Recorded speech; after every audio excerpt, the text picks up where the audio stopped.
আপনি কি জানেন কী বা ঘটেছিল রাস পূর্ণিমার রাতে? কার্তিক মাসের পূর্ণিমা তিথিতে আকাশে চাঁদ যেমন পূর্ণ হয়ে ওঠে, ঠিক তেমনই কৃষ্ণপ্রেমে মেতে ওঠে সমগ্র বৃন্দাবন।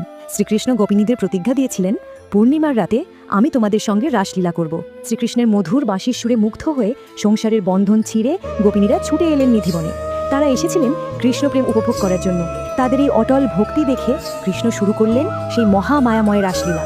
যমুনার তীরের চাঁদের আলোয় সুরের স্রোতে গোপিনীরা নাচতে লাগলেন তার সঙ্গে। কিন্তু যখনই শ্রীকৃষ্ণ তাদের অধীন বলে ভেবে গোপিনীদের মন গর্ব অহংকারে পূর্ণ হলো, তখনই শ্রীকৃষ্ণ রাধাকে নিয়ে গোপিনীদের মধ্য থেকে অন্তর্ধান হয়ে গেলেন।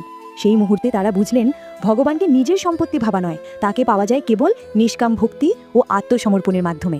তখন গোপিনীবৃন্দ একাগ্রচিত্তে শ্রীকৃষ্ণের স্তুতি করতে শুরু করেন। অবশেষে শ্রীকৃষ্ণ তাদের ভক্তিতে তুষ্ট হয়ে ফিরে এলেন, আর যতজন গোপিনী ততজন কৃষ্ণরূপে প্রকাশিত হলেন। তার প্রতিশ্রুতি পূর্ণ হলো। এই জন্যই প্রতি বছর পালিত হয়